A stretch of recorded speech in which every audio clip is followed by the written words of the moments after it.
पूज्यन्ते रमन्ते तत्र देवता।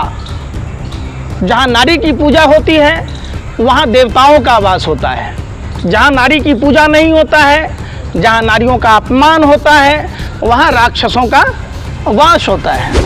लोकतंत्र के मंदिर नए संसद भवन का उद्घाटन कर रहे थे, वहीं दूसरी तरफ देश की बेटियों के साथ बर्बरता पूर्वक कार्रवाई की गई। सबसे बड़ा सवाल है कि क्या प्रधानमंत्री जी ये बताएंगे कि ये कोई सामान्य लोग नहीं हैं, ये वो लोग हैं जिन्होंने अपना सर्वस्व निछावर कर दिया तिरंगे के सम्मान में, हम भारतीयों के सम्मान में।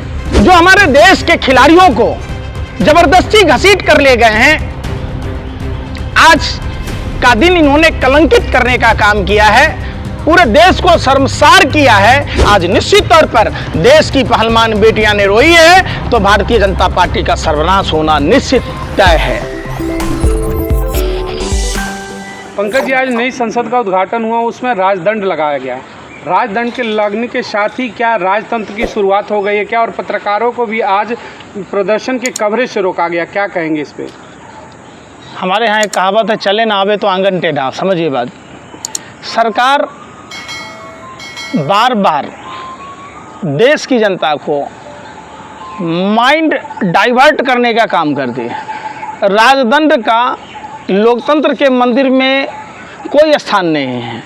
वो राजदंड जो सत्ता हस्तांतरण के लिए दिया जाता था, समझिए, सबसे पहली बात आप समझिए, और उसको इतना बढ़ा चढ़ाकर इवेंट मनाकर पूजा पाठ कराकर ये दिखाने की कोशिश की गई कि हम धार्मिक प्रवृत्ति के लोग हैं, हम धर्म में आस्था रखते हैं, और यहाँ तक कि भूतपूर्व प्रधानमंत्री नेहरू जी ने अपमान किया।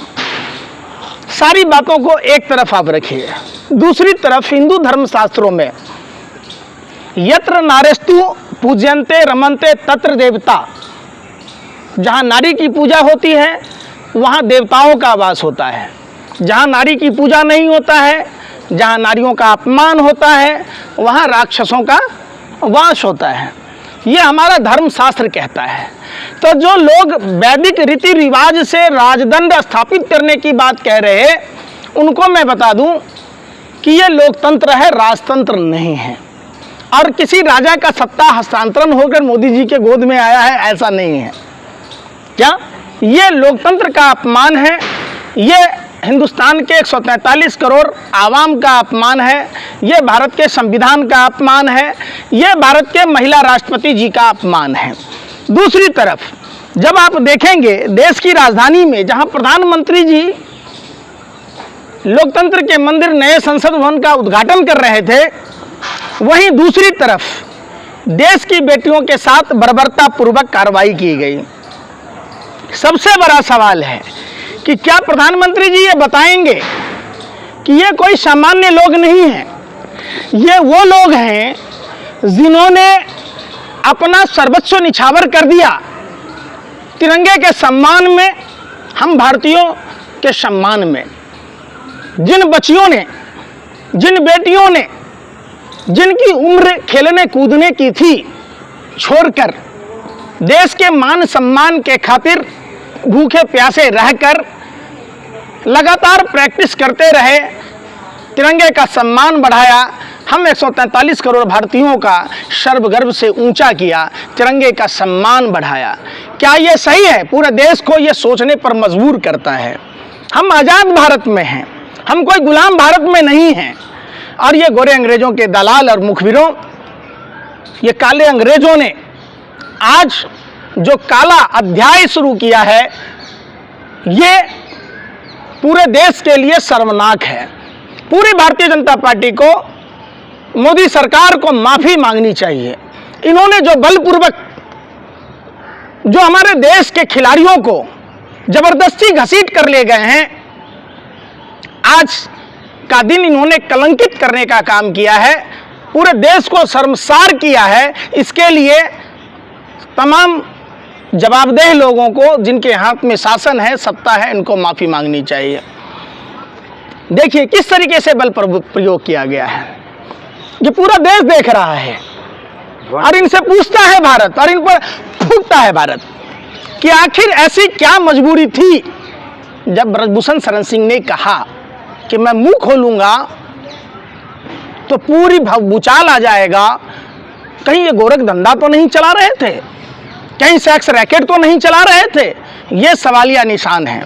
जहां तिहाड़ जेल में बंद तिहारी जिसके दाऊद के साथ संबंध थे, जिसने झारखंड के खिलाड़ी को थप्पड़ मारा, जिसने लल्लन टॉप पर खुद ही स्वीकार किया कि हमने हत्या की है, और जिसने राष्ट्रद्रोह का काम किया है, जिसने ये कहा कि मेडल 15 रुपए की आती है। मेडल की कोई कीमत नहीं होता है, मेडल अनमोल है, इसकी कीमत लगाने की किसी की औकात नहीं।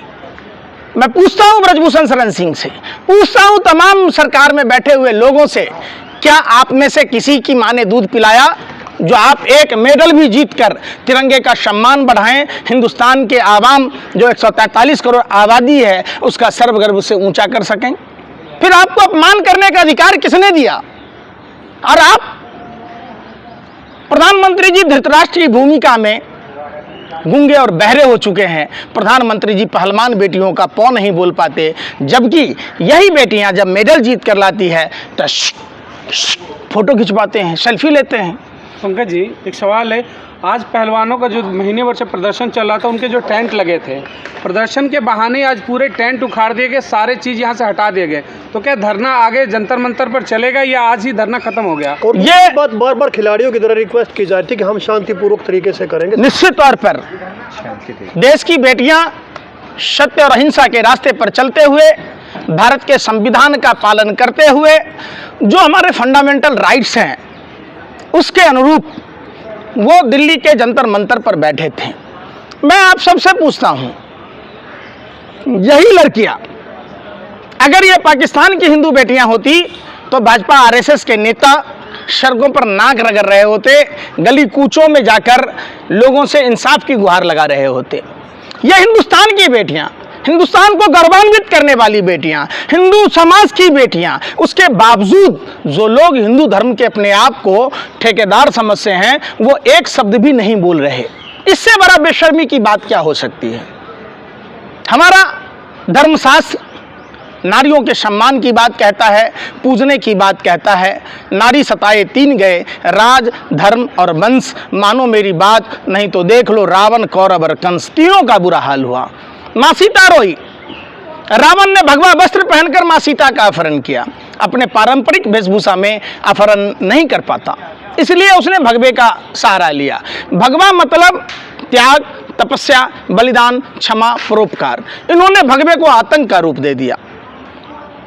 ये समझना होगा, जब माँ देवकी रोई तो कंस का सर्वनाश हुआ, जब द्रौपदी रोई कौरव 100 पुत्रों समेत पूरे कुरुवंश का सर्वनाश हुआ। आज निश्चित तौर पर देश की पहलवान बेटियां ने रोई है तो भारतीय जनता पार्टी का सर्वनाश होना निश्चित तय है। ये देख लेना आप, और ये पूरे देश में आंदोलन चलेगा। ये कोई आंदोलन सिर्फ आप जंतर मंतर के आंदोलन को कुचलकर अपना सीरा चौड़ा करने वाले नरेंद्र मोदी जी, कान खोलकर सुन लीजिए, ये देश हमारे बाप दादाओं का है, ये देश हमारा और आपका है। हमारे पुरखों ने कुर्बानी दी है, आज फिर से देश कुर्बानी मांग रहा है। इतना बड़ा आज हंगामा हुआ, पहलवानों को घसीट घसीट कर बसों में भरा गया, उनके टेंट उजाड़े गए, मारपीट हुई, तो क्या इसको लेकर विपक्ष भी कल के डेट में प्रदर्शन करेगा क्या सड़कों पर इनके समर्थन में? निश्चित तौर पर भारत की सभी जो राजनीतिक पार्टियां हैं, जिनकी लोकतंत्र में आस्था है, उन सभी को अपने अपने पार्टी के तमाम कार्यकर्ताओं को निर्देश देना चाहिए और देश के बेटियों के सम्मान में इस आंदोलन को पूरे देश में चलाया जाना चाहिए। जिन लोगों का खून नहीं खौल रहा, समझिए उनका खून नहीं पानी है, वो हराम के खाते हैं, जो इस मुद्दे पर चुप रहते हैं और भाजपा का गुण गा रहे। पूरे देश को अपने घर और मकानों से निकलना होगा, जंग लड़ना होगा भाजपा आरएसएस के इन बेईमानों से। पूरे देश को इन्होंने पाकिस्तान बना दिया। ये रात भर टीवी चैनलों में दिखाते हैं पाकिस्तान में इतना बुरा हो रहा, पाकिस्तान में ये हो रहा है।